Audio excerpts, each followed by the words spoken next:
Baik,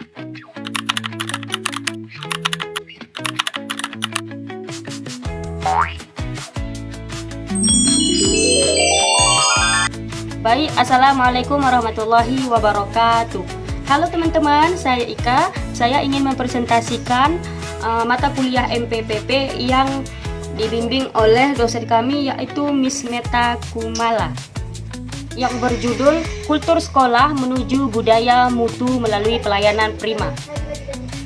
Selamat datang dalam perjalanan kita memahami dan mengembangkan kultur sekolah positif. Presentasi ini akan mengajak kita mengeksplorasi bagaimana pelayanan prima dapat menjadi fondasi untuk membangun budaya mutu di lingkungan sekolah kita.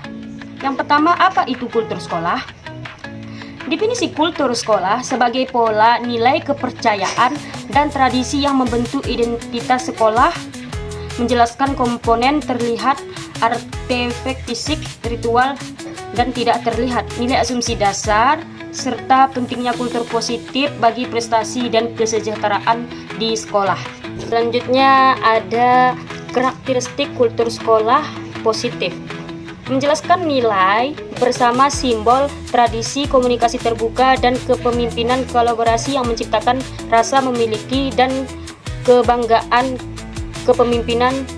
Kultur positif meningkatkan keterlibatan siswa, menurunkan angka putus sekolah, dan mendukung inovasi. Pelayanan prima dalam konteks sekolah. Definisi pelayanan prima sebagai layanan terbaik yang melebihi harapan pelanggan, pendidik, siswa, orang tua, masyarakat. Fokus pada kecepatan, keramahan, dan solusi yang meningkatkan kepercayaan dan reputasi sekolah. Baik, selanjutnya ada implementasi pelayanan prima di lingkungan sekolah. Contoh implementasi di administrasi, prosedur pendaftaran, manajemen data, fasilitas, ada di situ ruang, kelas nyaman, perpustakaan lengkap, dan bimbingan konseling, pendekatan holistik, responsif, menekankan staf terlatih di inklusif. Pelayanan prima dalam konteks kelas menggunakan metode PAIK-EM, pembelajaran aktif, inovatif, kreatif, efektif, menyenangkan, pengelolaan kelas yang baik, komunikasi positif, guru siswa, dan keterlibatan orang tua. Contoh, pembelajaran berbasis proyek dan diskusi kolaboratif. Baik, selanjutnya ada membangun budaya mutu di sekolah.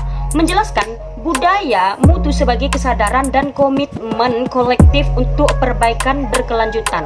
Strategi pembelajaran berkelanjutan, sistem jaminan mutu, kepemimpinan visioner, pelibatan stakeholder, dan komitmen bersama. Selanjutnya ada identifikasi kultur sekolah.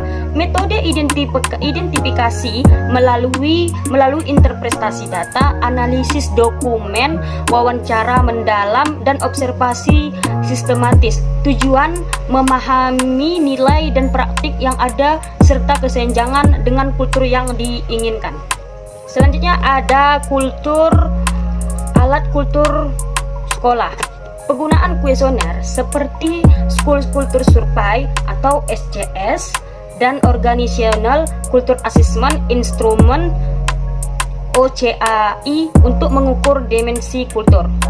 Pemetaan visual dan indikator seperti keterlibatan siswa dan komunikasi efektif digunakan untuk monitoring. Selanjutnya ada analisis SWOT kultur sekolah. Mengidentifikasi kekuatan tradisi akademik, keterlibatan orang tua, kelemahan presentasi perubahan, komunikasi lemah, peluang kemitraan perguruan tinggi, teknologi baru, dan ancaman persaingan kebijakan pendidikan. Hasil analisis digunakan untuk strategi pengembangan. Selanjutnya ada di sini strategi pengembangan kultur sekolah. Meliputi rencana strategis dengan visi dan roadmap, pelibatan seluruh warga sekolah, implementasi program, penguatan nilai positif, dan evaluasi serta perbaikan berkelanjutan untuk membangun kultur yang kuat dan berkelanjutan. Baik, selanjutnya ada di sini yaitu peran kepemimpinan dalam pengembangan kultur sekolah. visi dan misi yang jelas. Pemimpin sekolah harus mampu merumuskan dan mengomunikasikan visi serta misi sekolah secara jelas dan inspirasi agar seluruh warga sekolah bergerak ke arah yang sama. Yang kedua, ada keteladanan pemimpin. Pemimpin wajib menjadi teladan dalam perilaku, etika kerja, komunikasi positif, dan komitmen terhadap pembelajaran sehingga memberi contoh nyata bagi warga sekolah lain. Ketiga, ada pemberdayaan staf dan guru. Pemimpin mendelegasikan tanggung jawab, memberi otonomi, serta mendukung pengembangan profesional staf dan guru untuk memperkuat informasi kultur sekolah.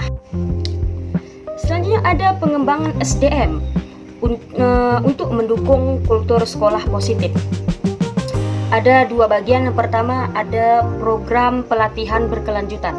Pelatihan sistematis untuk meningkatkan kompetensi staf dan guru, tidak hanya aspek teknis, tapi juga keterampilan interpersonal dan manajemen konflik. Kedua, ada sistem penghargaan, apresiasi terhadap kontribusi dan prestasi staf atau guru secara adil dan transparan untuk memotivasi perilaku positif.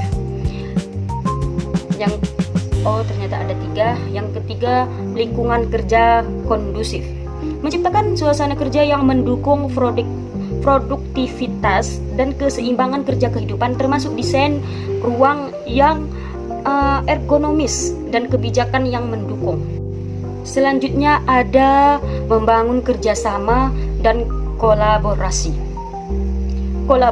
antar guru, pembentukan komunikasi profesi untuk saling berbagi praktik baik dan meningkatkan kualitas pembelajaran. Yang kedua ada kemitraan dengan orang tua, membangun hubungan konstruktif dengan orang tua melalui komunikasi terbuka dan pelibatan aktif dalam proses pendidikan. Yang ketiga ada jaringan dengan eksternal, menjalin kemitraan strategis dengan institusi eksternal untuk mendukung pengembangan sekolah dan memperluas akses sumber daya. Selanjutnya ada peran kepemimpinan dalam pengembangan kultur sekolah. Pemimpin harus punya visi dan misi yang jelas, menjadi teladan, memperdayakan staf dan guru. Pengembangan SDM melalui pelatihan, penghargaan, dan lingkungan kerja yang kondusif, kerjasama dan kolaborasi antar guru dengan orang tua dan jaringan eksternal. Selanjutnya ada inovasi dan kreativitas dalam kultur sekolah. Peningkatan partisipasi 65%. Sekolah dengan kultur inovatif mencatat partisipasi siswa yang lebih tinggi. Peningkatan ide baru 3 kali lipat. Staf lebih banyak menghasilkan ide baru dalam lingkungan yang kreatif. Keberhasilan implementasi 42%. Program inovatif lebih berhasil di sekolah dengan budaya eksperimen. Kunci sukses, dukungan sistem, ruang aman untuk berekspresi, pilot project, penggunaan teknologi, dan evaluasi formatif. Mengatasi hambatan dalam pengembangan kultur sekolah. Hambatan utama resistensi perubahan, konflik internal, keterbatasan sumber daya, ketidakjelasan visi, dan inkonsistensi pelaksanaan. Solusinya yaitu komunikasi efektif, melebihi pihak terkait, membangun visi bersama, dan penyelesaian konflik secara adil. Evaluasi kultur sekolah, indikator kuantitatif kehadiran internal, partisipasi, kepuasan. Indikator kualitatif, kualitas interaksi, komunikasi, cerita inspiratif, motivasi. Metode survei, fokus grup, wawancara, dokumentasi. Tindak lanjut, analisis kesenjangan, perbaikan, monitoring, dan evaluasi berkelanjutan. Selanjutnya ada studi kasus teknologi dan kesimpulan. Studi kasus sekolah dengan kultur unggul. Profil SMA Teladan Nusantara sukses membangun kultur unggul dengan sistem 3P, prestasi, pelayanan, partisipasi. Praktik terbaik, monitoring guru, penghargaan kontribusi, diskusi praktik, pelibatan alumni, integrasi nilai lokal. Hasil peningkatan prestasi akademik, kepuasan, dan partisipasi siswa. Selanjutnya ada peran teknologi dalam mendukung kultur sekolah positif. Sistem informasi manajemen sekolah digitalisasi administrasi dan pengambilan keputusan berbasis data, e-learning dan blended learning, fleksibilitas pembelajaran dan gaya belajar beragam, media sosial dan komunikasi digital, penyebaran informasi, penguatan relasi, analitik data pendidikan, analisis data untuk perbaikan berkelanjutan, dan pembelajaran adaptif. Adapun kesimpulan dari materi ini yaitu adalah langkah menuju sekolah budaya mutu. Poin kunci: kultur sekolah, fondasi keunggulan, pelayanan prima, pengembangan SDM, inovasi kolaborasi, evaluasi berkelanjutan, rencana aksi, penilaian kultur, penetapan visi, pengembangan kompetensi, inovasi, monitoring. Komitmen bersama: perlu komitmen seluruh warga sekolah, keterbukaan belajar, dan adaptasi strategi.